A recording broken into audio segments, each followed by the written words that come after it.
Hello, everybody. This is Uncle Juan. Thank you for tuning in to Music Business 101. We got a good show here today for you.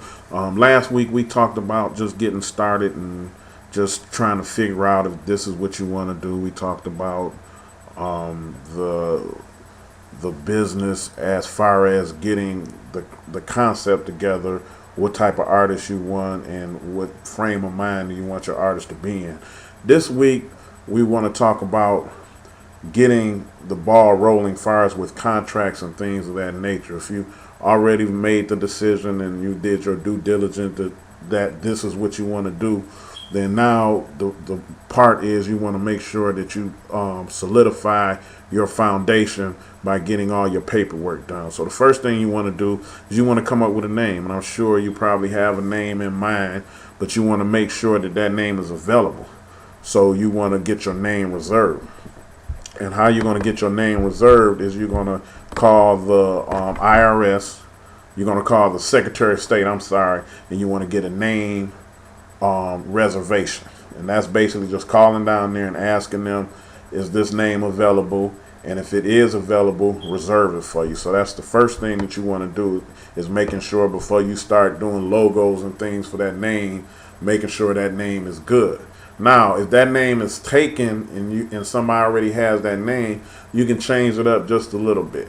As long as it's a different name, you can use that name. So just say, for instance, if like with us, if it's Worldwide Inc., somebody can be Worldwide Distribution and Company or etc. Then the next thing you want to do is get your articles of incorporation. So you call the Secretary of State or you go online to get your articles of incorporation and your certificate of incorporation. Now that's if you want to be a corporation. I suggest to you to be a corporation, because if you do anything far as a sole proprietorship, you will be responsible for anything. So I suggest that you set your corporation up. And then once you do that, even if you set up a sole proprietorship or whatever you choose to do, then you have to get a business license.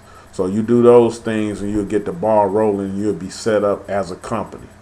Once you get that done, then you can start developing your brand. Get your logo, get your logo. Hopefully your name and your logo that you have created is something that you will be proud of and that you can imagine yourself doing this for the next 20 or 30 years with this name. So put a lot of thought in your name.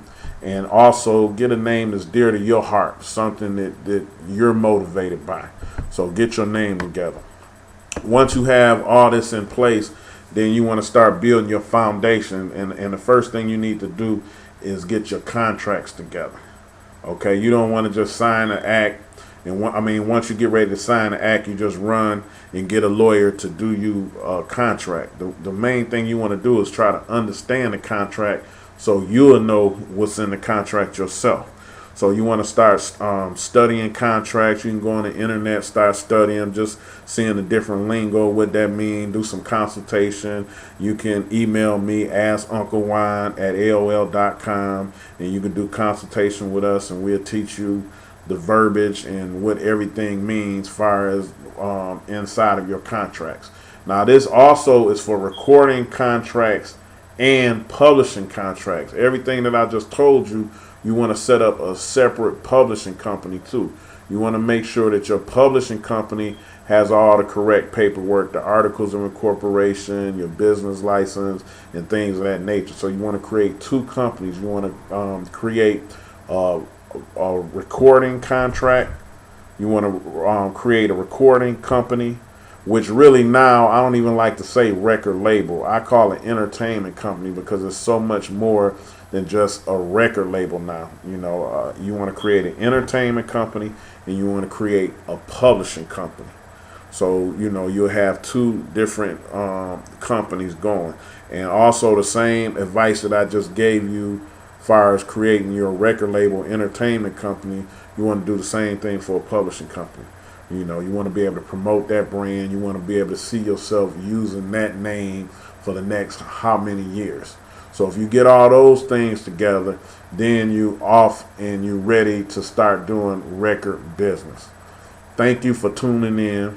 This is Uncle Juan. My book, Behind These Green Eyes, is available. Make sure you get it. Go on Amazon, go on qmerch.org. Subscribe to our channel if you haven't subscribed. You can push the subscribe button below, and I hope you will do that. And check us out the next time.